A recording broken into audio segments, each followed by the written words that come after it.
반갑습니다. 오늘은 12장 공부하시겠습니다. 12장. 12장은 첫째, 믿음이 있으면 또 믿음이 있는 동시에 실행을 하면, 믿는 대로 실행하면 정각, 각을 얻는다. 증득함이 있다.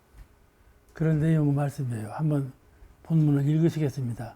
12장 12 말씀하시기를 믿고 행하기를 놓지 아니하면 마침내 정득할 수 있나니라. 매우 짧은 말씀이죠. 짧은 말씀인데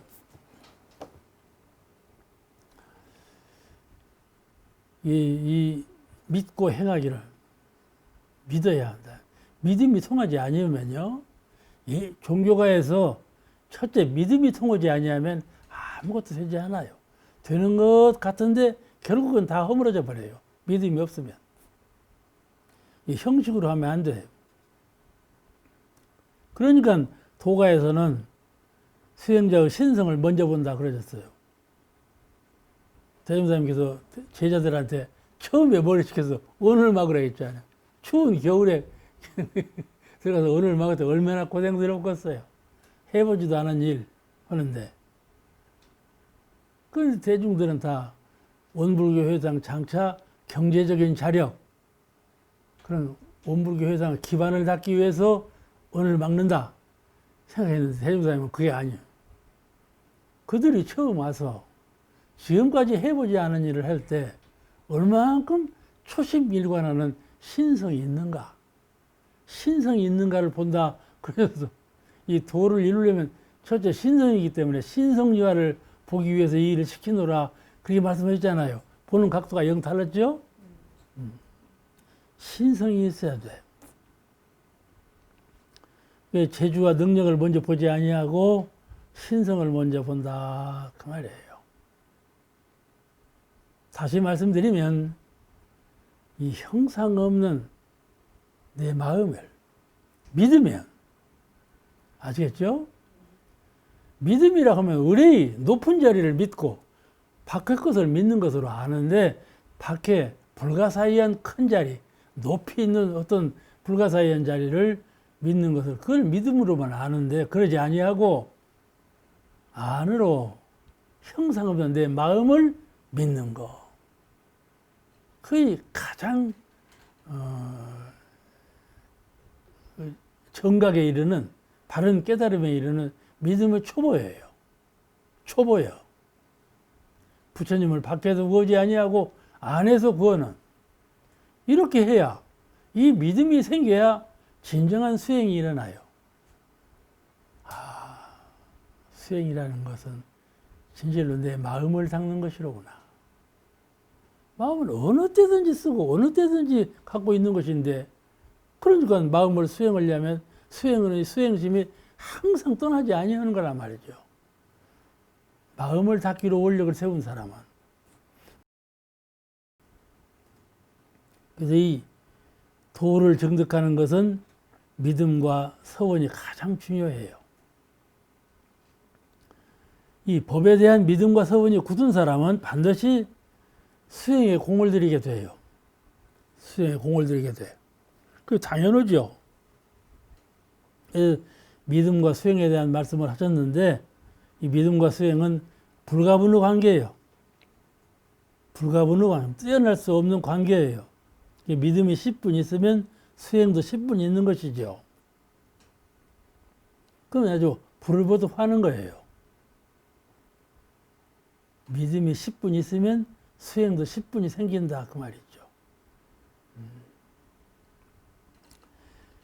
이 믿음이 중간에 쉬는 경우가 많이 있잖아요. 믿음이 중간에 쉬는 경우가, 아이고 나 고개를 흔들. 이 믿음이 쉬는 거죠. 그리고 또 믿고도 그 믿음에 대해 수행이 따르지 아니하면, 믿음으로 끝나는 것이 아니라 믿음만큼 수행이 뒤따라야 되는데, 수행이 뒤따르지 아니하면 결국은 믿음이 쇠퇴해지고, 믿고도 수행하지 아니하면 초보적인 믿음이 쇠퇴한단 말이죠. 믿음이 있고도 수행하지 아니하면 결실을 이루지 못해. 그러니까 이 믿음과 수행이라는 것은 불가분의 관계예요. 하나예요. 그래야만이 불과를 이룬다. 결실을 이룬다. 그런 말씀이니까 오늘 믿고 행하면 반드시 증득한다. 이걸 믿으라 그 말씀이에요. 그 다음 장 13장 13장은 신앙불교, 학자불교, 실행불교 이렇게 불교 안에 불교를 좀 해부해 보면 불교를 갖고 있는 사람을 해부해 보면은 세 가지로 나눠진다. 하나는 신앙불교 하는 사람, 하나는 학자불교 하는 사람, 또 셋은 실행불교 하는 사람. 한번 본문을 읽어보시겠습니다. 13장 13 말씀하시기를 신앙불교, 학자불교, 실행불교를 다 갖춘 불법이 참 불법이니라.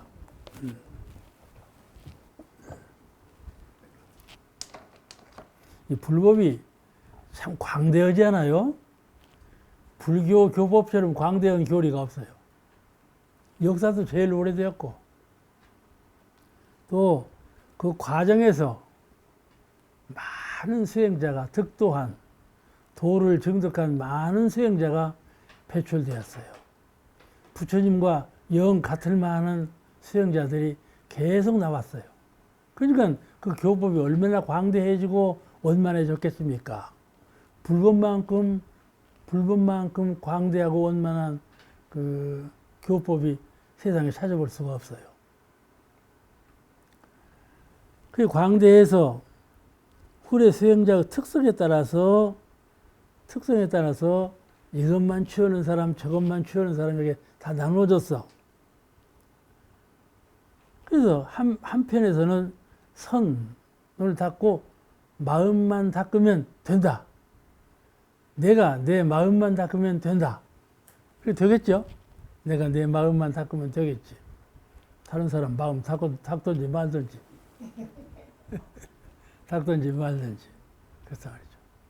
그러기 쉬워요.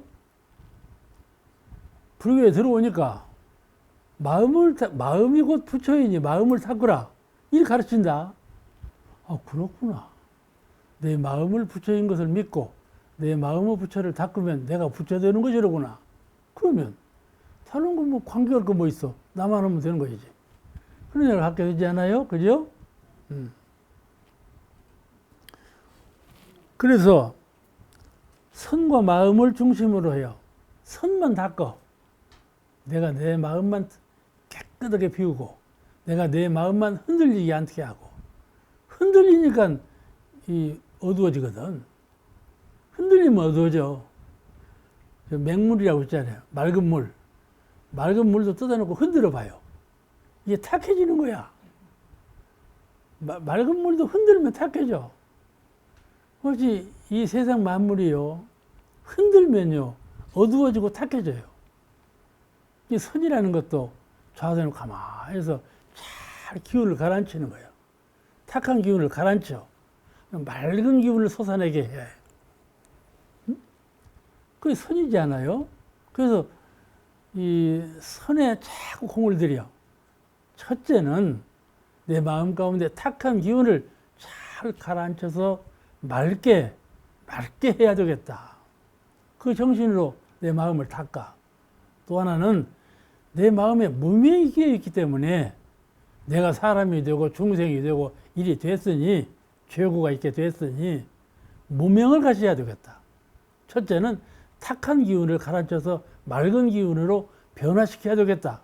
둘째는 내 마음이 어두우니 이 어두운 마음을 어떻게 밝힐고 밝혀야 되겠다. 그 말을 가지고 선을 닦아. 알겠죠? 선을 닦아. 그것밖에 최선의 공부길이 없어. 그 밖에는 다른 것이 없어. 그러니까 선만 하죠. 그냥 어떤 사람은 그냥 어디 갔냐 하고 오면 몇 동 앞에 가서 선만 닦고 앉았고, 어떤 사람은 어디 갔냐 하면 벽장 속에 들어가서 선만 닦고 앉았고, 여단을 떤단 말이야. 근데 알고 보면 선은 마음 공부잖아요. 그죠? 마음 공부요. 마음 공부를 어떻게 하냐면 경계 앞에서 해. 경계 때문에 마음이 흔들리고 경계 때문에 마음이 어두워지고 그 원인이 경계에 있어. 경계에 있어. 근데 그 경계를 피하려고 하지 않고 경계와 싸워서 잘 이기는 정신을 갖추면 공부가 피경, 경계를 피해서 하는 것이 아니고 경계 속에서 하는 것이로구나.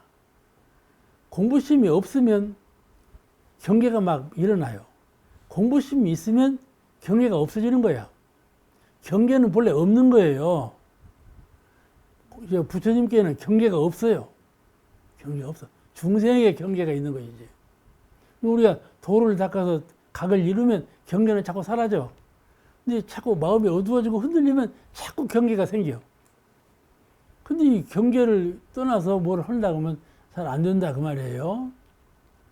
이게 그 주장은 경계를 떠난다는 것은 이 육군을 조용한 곳으로 데리고 간다 그 말이거든. 근데 공부는 육군으로 하는 것이 아니고 마음으로 하는 거단 말이에요. 어떻겠습니까? 이 육군을 데리고 저 조용한 곳으로 가야 되겠습니까? 그렇잖아요. 정신만 차리면, 정신 못 차린 사람이 그러는 것이지, 믿음과 수행의 원력만 잘 갖추고 정신 차린 사람은 경계는 있으나 마나예요. 그 속에서 공부하는 것이거든요. 그러니까 근데 불교는 마음을 닦아서 마음으로 증득해서 부처가 되는 종교가 불교다. 이렇게 알기 때문에 선만 닦아. 마음이 최상이다. 이렇게만 생각을 해. 그래서 선과 마음을 주로 그 중심으로 해서 종교를 신앙하고 수행하는 것을 선종파라 그래. 선종파. 대한불교 뭔 선종 뭐 있죠? 그렇듯이 선을 중심으로 한 파벌이 생겨. 그것만 해. 그 다음에 또 어떤 파가 있는 거니? 부처님께서 광대무량한 법을 설하셨는데 그 법도 모르는 사람이 선만 닦고 앉았다고 해도 되겠냐? 우선 부처님은 법을 배워야 한다. 그 부처님은 법 속에 우주 진리와 마음의 원리가 다 갖춰져 있는데 법 공부만 잘하면 되는 것이지. 뭐로 그렇게 속으로 마음만 파고 들어갈 것이냐. 이렇게 생각하는 분들이 있다 말씀이죠. 그래가지고 처음에 이제 교문에 들어오면 이제 부처님 법을 배워. 하고 이제 법을 따져 이제. 이렇게 해석하냐, 저렇게 해석하냐, 이제. 그래서 네가 뭐 잘하냐, 내가 잘하냐 하고. 이제 그런 것에 취향을 붙이고 교리를 자꾸 분석적으로 생각을 해봐. 가령 이론상 하면 이론상이 무엇이냐 해서 이론상을 이론 무엇이고 원은 무엇이고 상은 무엇이라고 막 분석적으로 해석을 해요. 그렇죠? 이렇게 해서 부처님 설하신 교리를 중심으로 해서 여러 가지 번역을 하고 해석을 하고 명상을 하고 이렇게 하는 그거를 평생 해도 모자르지 않겠어요? 그것을 중심으로 하니까 교종파라고 해요. 이런 사람을. 이런 사람은 주로 다른 사람을 가르치는 데 힘을 써. 응? 나한테 자꾸 배우러 오는 사람이 있어. 내 배우러 오는 사람이 많으면 내가 위신이 높아져, 낮아져? 높아지죠. 또 생활하는 것이 좋아져, 안 좋아져? 좋아지죠. 그러니까 자연히 자꾸 가르쳐서 내 권역을 자꾸 넓혀가려고 그래요. 그러죠? 사람들은 입신양명이라고 해갖고 종교계나 정치계나 사업계나 자기를 중심으로 세력권을 확장해 가려고 그래요. 그런 마음이 작용을 해. 그래가지고 교법을 많이 알고 교법을 많이 잘 말하고 그죠? 많이 알고 많이 명상하고 말 잘하고 그런 게 취미를 붙여. 그 이제 교파예요. 아시겠죠? 교종파예요. 교종파. 교는 가르칠 교. 가르치기 위해서 배우는 거예요. 가르치기 위해서 배우는 거예요. 저 대학교 교수들 봐요. 가르치기 위해서 배우다니까. 자기 수행은 놓아버리고. 뭐 대학 교수가 들으면 이제 데모를 하겠지. 망언을 하고 있다고. 근데 가르치는 것을 중심하면요. 자꾸 배우려고 하고, 자꾸 분석해 보려고 그런 성향이 일어나요. 그러면 교종파라고 그래요. 부처님께서 무엇을 가르쳤느냐? 부처님께서 가르치는 그 진리의 원수가, 근본이 무엇이냐 하는 것을 잘 깨닫는 거, 그것이 부처님의 도리를 증득하는 거다. 이렇게 하는 거죠. 아시겠죠? 잘 부처님께서 이미 다 밝혀져 놓으셨는데 더 밝힐 것이 없다. 부처님의 교법만 잘 증득하고 깨달으면 되는 거다. 이렇게 알고 그 교법만을 중심으로 해서, 그러니까 이 말은 무슨 말인 거니? 언어 명상. 아시겠죠? 부처님의 말씀은 언어예요, 언어. 부처님 모습도 명상이고, 그런 부처님의 언어 명상을 중심으로 해서 공부해 가는 거야. 아까 선종파는 언어를 떠나버린, 언어도가 다 떠나버린 영성만을 기본으로 해서 이제 공부하는 길이고, 이게 성질이 다르잖아요? 또 하나는 다 소용없다. 다 소용없다. 선정이고 교정이 다 소용없다. 첫째는 죄를 짓지 말아야 한다. 죄를 짓지 말아야 한다. 부처님은 첫째가 죄 짓지 말라고 가르치는 부처님이시다. 그러니 우리가 죄만 안 지으면 되는 거지. 죄만 안 지으면 고가 없어진단 말이죠. 아시겠죠? 그래가지고 죄고, 이 불제자가 불도를 닦는 것은 죄고를 소멸하기 위해서 하는 것이니 계문을 철저히 지키고, 우리 집으로 말하면 솔성요론, 계문, 법을 실천하는 데 중점을 두고 실행을 잘해야 된다. 이론적으로 따져서 학자가 되는 것도 좋지만은 그에 그냥 홀려가는 것도 안 좋은 거고, 선이라고 해서 무용물이 돼버려. 무용물이 돼버려. 그렇게 무용물 되는 것도 안 좋고, 아시겠죠? 실제로 내가 이 몸을 가지고 가정생활을 하면서, 사회생활을 하면서 실제로 부처님의 법을 실행하는 거, 그것이 최고 덕목이 아니겠는가. 그래가지고 그 법을 실천하는 면만 주장을 해요. 그 이제 실행종교라 그 말씀이에요. 그 세 가지로 나눠볼 수가 있다. 그런 거이죠. 그래서 나눠지겠죠?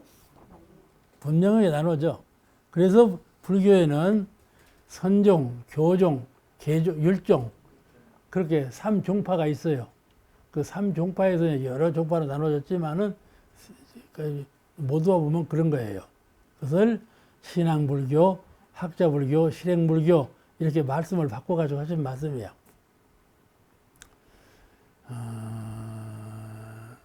신앙불교라는 말을 했었는데 옛날처럼 선종이라는 말씀을 안 쓰고 정산종사께서 신앙불교 이렇게 말씀을 바꿨어요. 그 바꾼 데는 이유가 있다 말씀이죠. 옛날처럼 선종으로 말씀 안 하시고 신앙불교 이렇게 말씀을 바꾸신데 왜 그렇게 말씀을 바꾸셨을까? 신앙불교라는 말은 법신불과 부처님을, 법신불 이론상의 진리, 부처님 깨달으시기 이전에 법신불이 계셨단 말이에요. 부처님께서 깨달으시기 이전에 법신불 부처님이 계셨어. 그 법신불과 깨달으신 부처님, 우리 대종사님이나 서가모니 부처님이나 이런 깨달으신 부처님을 신앙의 대상으로 숭배하며, 그렇죠? 진리와 부처님을 신앙의 대상으로 숭배한다 그 말이죠. 그를 절대 자리로 의지해서 그 위력과 은혜를 구해. 무슨 일을 하든지 무슨 공부를 하든지 간에 법신불께 의지하고 또 대종사님은 교법에 의지해가지고 거기에서 위력과 은혜를 구해. 그게 주로 이런 분은 주로 기도를 많이 해. 위력과 은혜를 구하기 위해서 기도를 많이 해. 왜냐하면 내가 좌선을 해서 위력을 얻어야 되는데 내가 좌선해서 위력 얻으려니까 까마득해. 아유 될까 말까. 기도를 하자. 어? 위대한 진리로부터 위대한 부처님으로부터 또 그렇지 않으면 어떤 그냥 신장으로부터 내가 위력을 얻어야겠다. 그걸 이제 그 불교 철학에서는 접신이라고 그래요. 접신, 신하고 접한다. 아시겠죠? 신하고 접한다. 그러면 거기에서 반드시 내가 위력을 얻는다 그 말이죠. 접해 있으니까 그 신장이 갖고 있는 위력을 내가 행사할 수가 있다 이 말이에요. 위력이라는 것은요, 점쟁이도 위력을 행사해요. 그 접신이 잘 되면 그 타력으로 위력을 행사한다니까. 그러니까 이것이 별것이 아닌 거예요. 미혹할 때는 그냥 큰 별것인 것 같아도 공부는 거기에 목적이 있는 것이 아니에요. 그런데 아주 신이한 특별한 힘을 갖고 있으면 거기에 매력되죠. 이 자성불을 깨져서 자력의 위력을 갖추어 간다면 이건 진실로 훌륭한 도력이지만은 타력에 의존해서 자꾸 힘을 갖추어 가려고 하는 마음이 생겨요. 수도하다 보면 내가 지금까지 수도를 했는데 왜 이렇게 나에게는 위력이 없는 거? 선지자들은 다 위력을 행사했는데 왜 나한테는 없는가? 가만히 연구해 봐봐. 선지자들은 어떻게 위력을 갖췄는가? 대개 주문. 종교하면 주문이에요. 우리 특히 한국 종교 선지자들은 전부 주문이요. 주문 종교예요. 주문으로 큰 힘을 얻었단 말이에요. 일본 같은 데는 연불로 힘을 얻는다고 해서 연불 쪽이 있어요. 그러니까 기도하고 주문해오고 막 이것만 하단 말이에요. 위력을 얻으려고. 근데요, 위력이라는 것은 사람이 마음을 쓰고 마음을 수호하는 데 별것이 아니에요. 별것이 아니에요. 접신이 돼서 위력 행사만 하지 마음을 수호하고 마음을 깨닫고 마음을 활용하는 데에는 도움을 주지 않는다니까. 그러니까 도가에서 그렇게 절실하게 필요한 것이 아니라니까요, 위력이. 이게 도가에서 절실하게 필요한 것은 수양, 연구, 취사에 의한 3대력을 갖추는 것이 도가가 필요한 것이지 위력을 갖추는 것이 그렇게 필요한 것은 아니다 그 말이죠. 근데 수도문중에서 나도 위력을 갖춰야 되는데 그 희망이 있다니까. 나도 그러니까 어떻게 하면 위력을 좀 갖추고 이 생각이 있으니까. 그러면 자연히 그 마음이 간절해지면 기도를 하게 돼요. 그 옛날부터 기도는 지름길이고 좌선은 대론이라 이런 본문도 있듯이 기름길로 하고 싶어 해. 그런데 이렇게 해서 신앙 물교는 법신불과 부처님을, 법신불은 부처님 이전의 부처님이 법신불이요. 법신불과 부처님을 신앙의 대상으로 숭배하면서 그 절대짜리를 숭배하면서 거기에 의지해서 위력과 은혜를 구한다니까. 이게 그냥 빌기를 좋아해요. 그런 사람들은 빌기를 좋아해요. 늘 의지만 해. 대종사님은 평소 설법해주면서 누구한테 의지하는 마음으로 공부하지 마라 가르치거든. 누구한테 의지하는 마음으로 공부하지 마라. 의지하면 자꾸 타력에만 의지가 돼요. 자력을 개발할 줄을 몰라. 밖으로만 자꾸 구하는 거예요.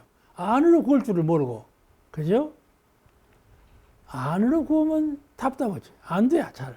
그래서 자꾸 밖으로 구하려고요. 밖으로 구하는 것이 훨씬 쉬운지 알때도 쉬운 것도 아니에요. 그러니까 안으로 구해야 진정한 부처가 돼요. 근데 그 길을 놓고 밖으로만 구해. 그게 신앙불교예요.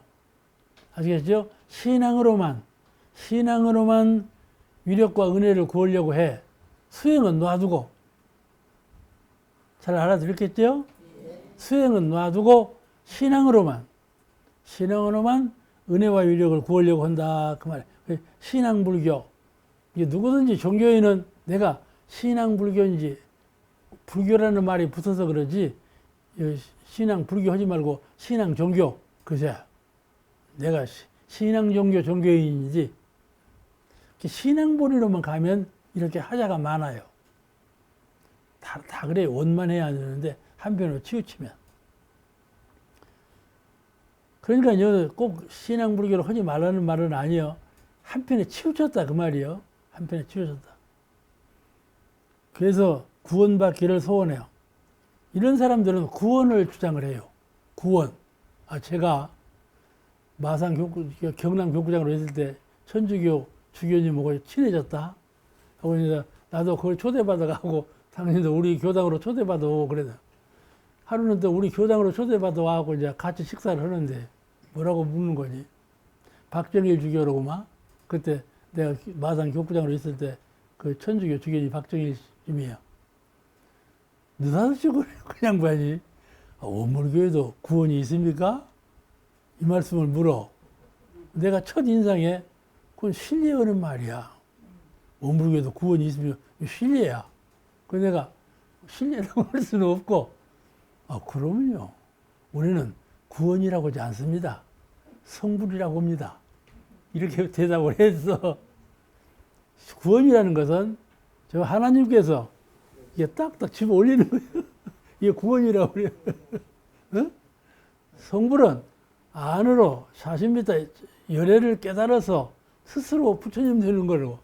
아시겠죠? 이렇게 다르다 그 말이에요. 그래서 내가 그렇게 대답한 일이 있는데 그 주교님이 내 말을 알아들을 리가 없지. 기독교식으로만 이 양반이 배우고 공부해가지고 그냥 서로 이렇게 달라. 총체적으로 표현하면 이것이 신앙불교야. 신앙성으로만 가는 거야. 아시겠죠? 그러면 신앙성으로 가면 또 이렇게 돼요. 이렇게 돼야. 이게 안 된다는 게 아니에요. 신앙성으로만 잘 믿고 구원을 요청하면 그렇게 된다. 그런 현상이 일어난다니까. 그런데 그것이 원만한 종교 교법은 아니다. 그 말이에요. 한편에 치우친 것이다. 그 말이에요. 그러니까 주로 선과 연불, 주문, 이거예요. 기도, 불공, 기도, 선, 연불, 주문. 이것이 이제 신앙불교에서 하는 거예요. 신앙불교. 이렇게만 자꾸 공복기를 잡아가는 거예요. 빠르죠. 훨씬 보통 사람하고 회원적인 차이가 나요. 차이가 나. 빠른 길이에요. 그런데 원만한 도인이 되는 건 아니에요. 아시겠죠? 그거를 가르치기 위해 대중사님께 오신 거예요. 옛날 종교는 이러이러했는데 앞으로는 문명한 과학시대, 문명한 낙원시대, 이런 문명한 세상에서는 그렇게 할 수 없다. 가장 원만한 대도정법으로 지도를 해야지 한편에 치우친 법으로 지도할 수는 없는 거다. 이걸 가르치기 위해서 대중사님께 오신 거니까 우리가 이 법을 잘 봉대해야 돼요. 주로 선과 연불, 주문, 기도와 불공 등으로 중심을 삼고 전념 수행하며 탈핵에 의존하는 경향이 높아. 기복불교에 흐르기 쉬워. 이런 신앙불교는 기복적이요. 기복불교가 돼요. 그럼 학자불교. 학자불교는 뭘 학자불교라고 하느냐. 인도의 불경은 산스크리트어로 된 경전이에요. 원래 인도 고대 언어가 산스크리트어예요. 그래서 부처님 말씀은 이렇게 된 거예요.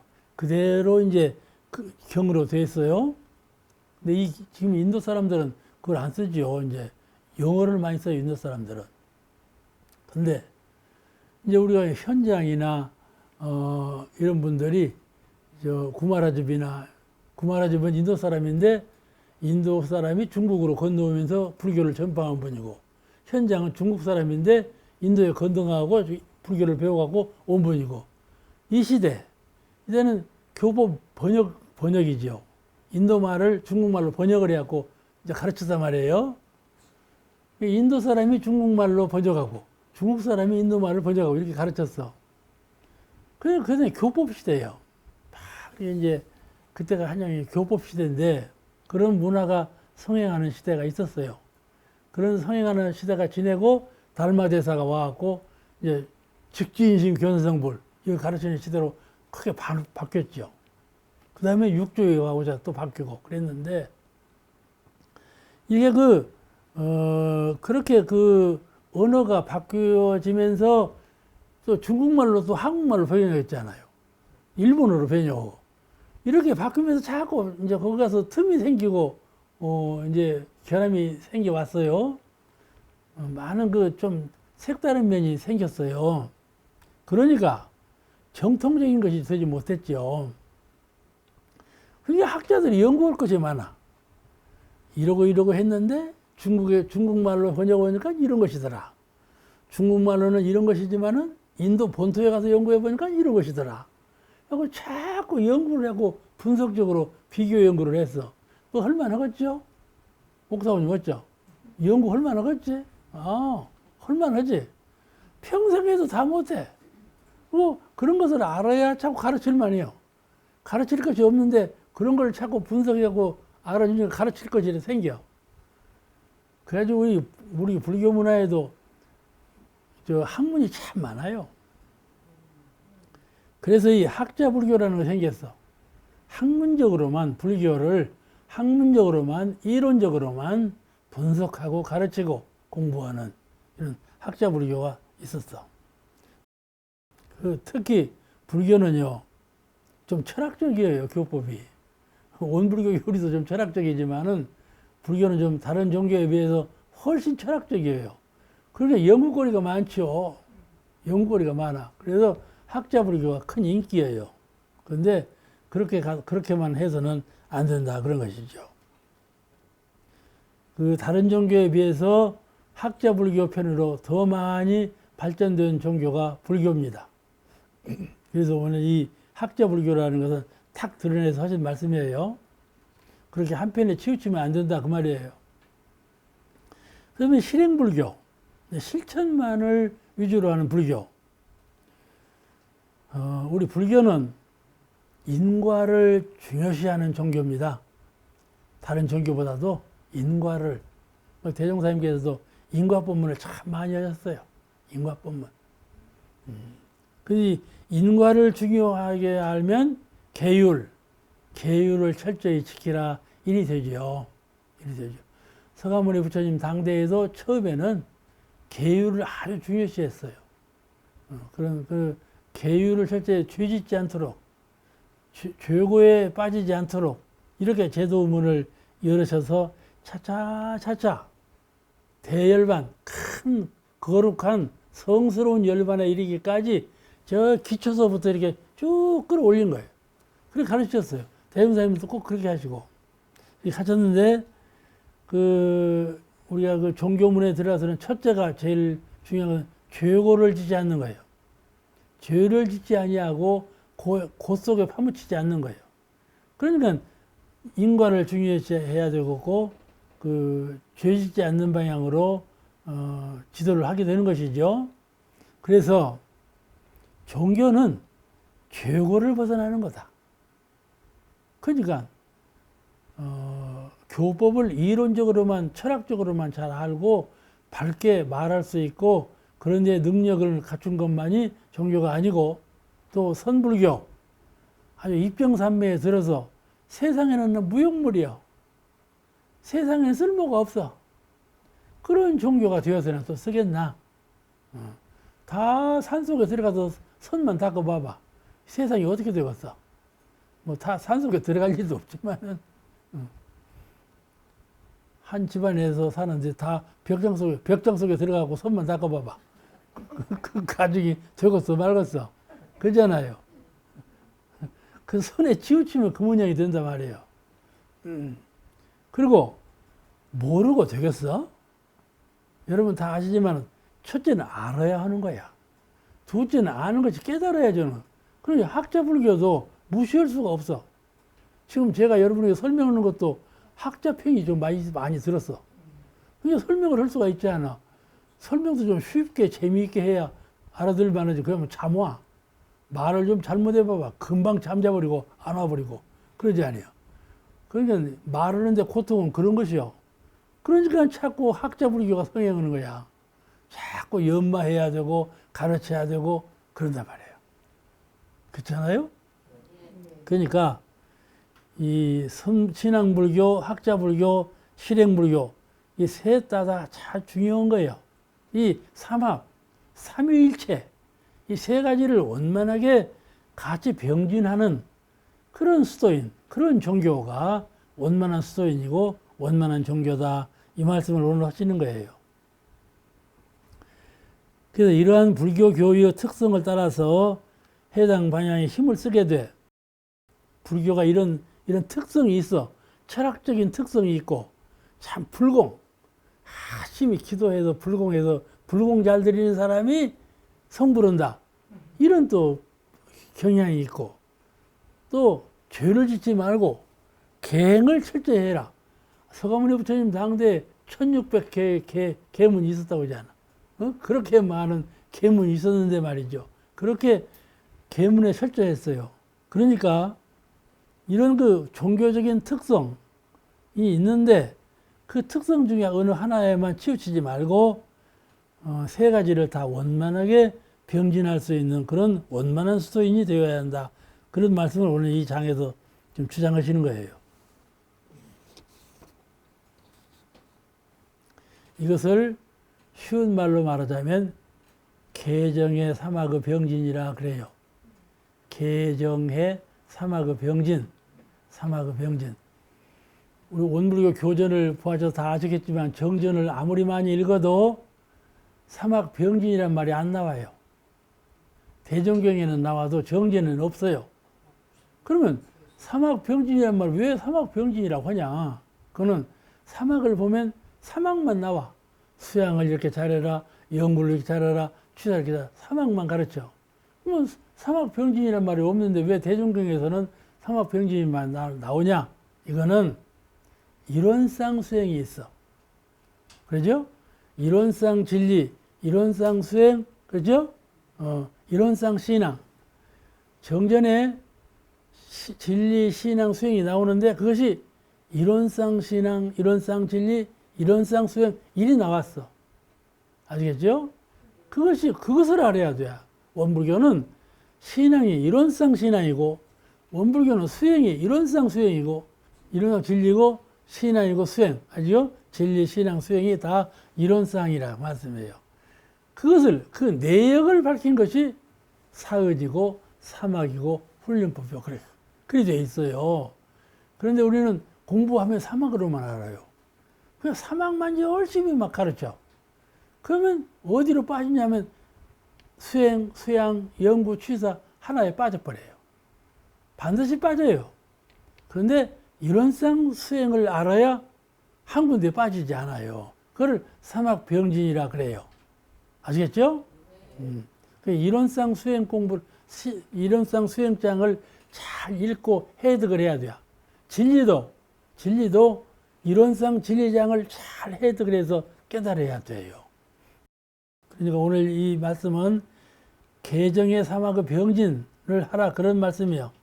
그래서 이 수행을 원만구족 지공무사한 수행이다 그렇게 말을 해요.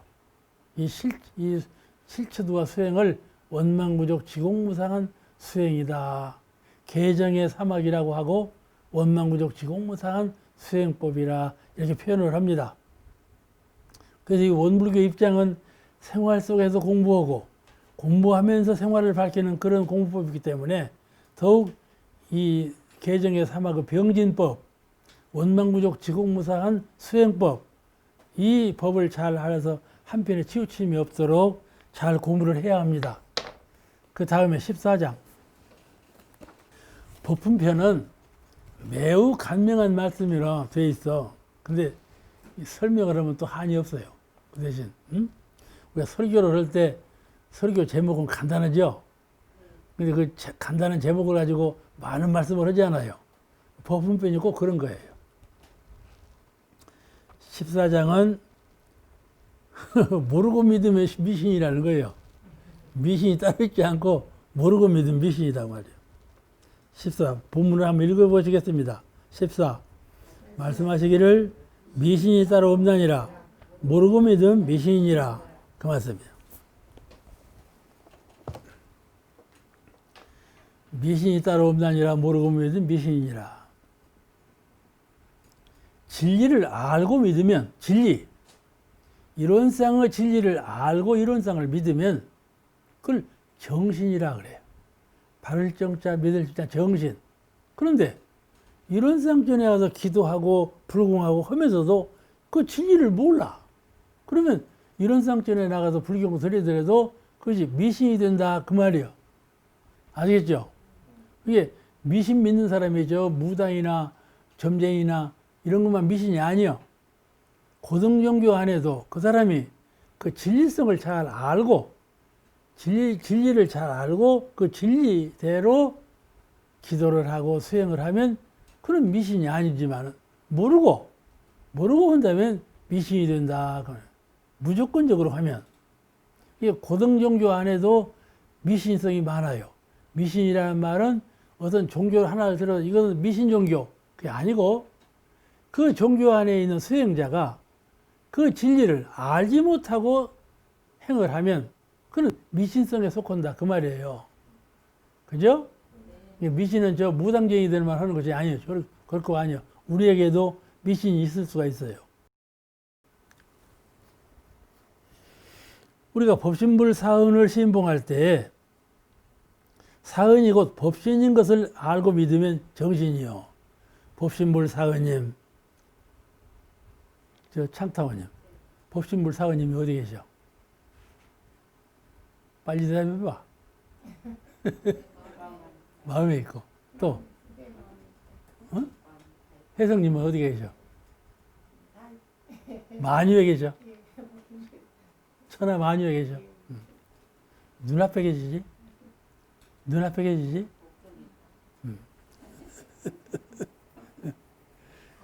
이게 법신불 사은 전에 기도할 때 저 멀리 계시는 위에 계시는 아늑한 곳에 있는 사은쯤에 기도하지 마라. 바로 계셔. 바로 계셔. 그 기도만 할 때가 아니고 늘 바로 계시는. 그가 이러는 광명이야. 이러는 광명으로 우주는 가득하시다. 빛으로. 이 우주는 빛이요. 이러는 광명으로 가득하다 말이야. 이러는 광명이 없는 것이 없어. 그 가운데 우리는 신불이론상, 마음부처님 이론상을 중심으로 해서 이러는 광명 속에 있다 그 말이에요.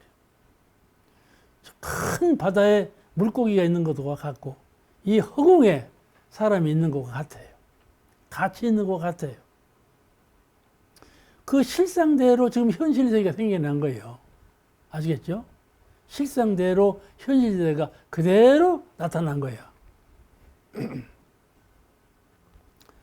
이 이치를 법신불 사은을 신봉할 때 사은이 곧 법신불이시다. 이걸 알고 깨닫고 사은을 믿으라 그 말이죠. 사은을 믿을 때 이제 모르는 사람들은요 왜 원불교를 넷을 믿는다냐? 우리는 하나를 믿는데 이렇게 원불교를 비판하는 사람들이 참 원불교를 전혀 모르는 사람들이에요. 원불교 신앙은 이론상 신앙이라는 걸 전혀 몰라. 왜냐하면 원불교인들이 날마다 하는 말이 사은만이요. 이론상 신앙을 잘 몰라 원불교인들이. 아시겠죠? 이러면 큰일이라. 큰일이요. 이론상 신앙을 모르고 사은 신앙만 알면 미신에 속한단 말이에요. 이거 미신이요. 미신이요. 옛날에 큰 바위 가서 그냥 빌고 그렇지 않아요? 바다에도 말이죠. 오목하게 생긴 데 같은 게 있으면 신이 있는가 보다. 그냥 거기다 빌고 옛날에 다 그랬어. 복두 칠성 봐봐. 칠성이 이제 오묘하게 생겼거든. 칠성님 빌고.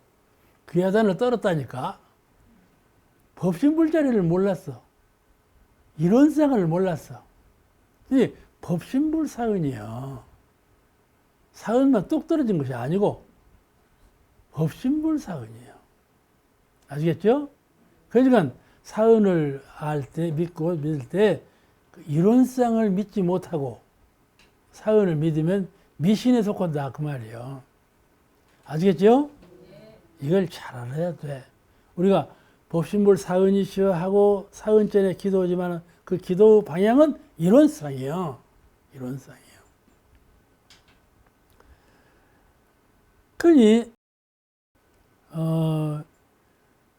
사은을 신봉할 때 사은이 곧 법신인 것을 알고 믿으면 정신이요. 정신신앙이요. 법신인 것을 모르면 미신신앙이 된다. 사은을 믿어도 사은이 곧 법신인 것을, 법신이라는 말은 색신하고 반대되는 말이요. 색신은 이 몸뚱이죠. 물질로 된 이 몸뚱이는 색신이라고 하고 정신으로 된 몸을 법신이라고 그래요. 법신, 진리란 말씀이죠. 이렇게 나누어져. 그런데 금강경에 이런 말씀이 있어요. 금강경에서는 법신열애, 색신열애, 법신도 열애고 색신도 열애다. 그러면 우리는 육군은 이 부처님이 아니요. 어? 부처님이 화타오님이 저는 공부를 많이 했어. 그렇지? 육군도 그 마음이 부처님이면 육군도 부처님이요. 아시겠죠?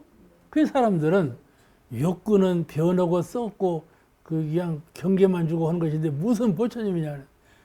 그거는 마음이 무명에 끼이니까 이 육군이 그런 것이지 본래 육군은 열애요.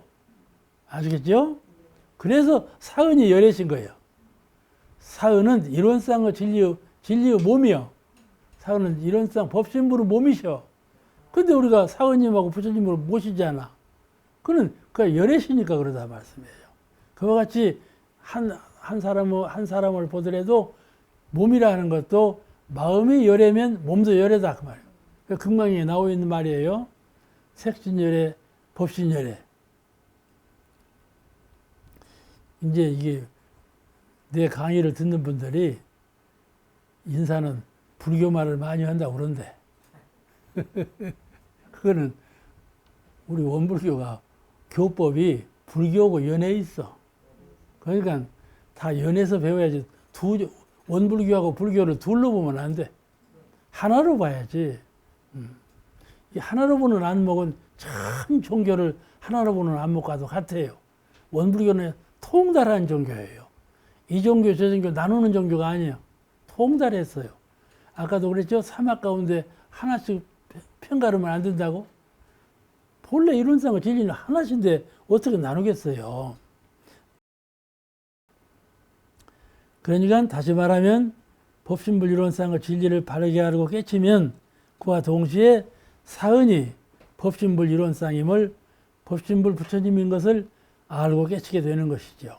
그 원리에 의해서 우리는 법신불 사은을 사실적 신앙의 대상으로 보시는 거예요. 그러니까 여기서 공부합시다. 원불교 신앙의 대상은 무엇이냐고 물을 때 이론상이라고 대답을 해요. 아시죠? 그럼 사은은 뭐냐? 이론상은 진리적 신앙의 대상이고 사은은 사실적 신앙의 대상이에요. 그러니까 우리가 사은전에 기도를 하는 거예요. 그러니까 교법의 총설에 보면 이론은 신앙의 대상인데 사은은 신앙의 강령이라 그렇게 표현되어 있어요. 신앙의 강령이라고 표현되어 있어요. 신앙의 강령은 실천적인 것을 말씀할 때 강령이라고 해요. 실천적인 것을. 가령 우리가 원불교 4대 강령, 원불교 강령이 무엇이냐고 물을 때 정각정행, 지음보분이 4대 강령이 원불교 강령이에요. 그런데 말이죠. 또 원불교 강령을 구강, 일상수행의 요법, 그걸 원불교 강령이라고 또 말을 해요. 왜냐하면은 4대 강령은 이념적인 4대 강령이고 일상수행의 요법은 실천적인 면의 강령이에요. 그 둘이 다 내용이 같아요. 같은데 이념적으로 표현할 때는 4대 강령, 실천적으로 표현할 때는 교강 구조라고 해서 일상수행의 요법 9가지를 말을 해요. 그렇듯이 신앙의 대상도 진리적인 신앙의 대상은 이론상이시지만은 사실적 신앙의 대상, 실천적인 신앙의 대상은 사은이시다 그 말씀이에요. 구별이 되죠? 공부 여기서 마치겠습니다.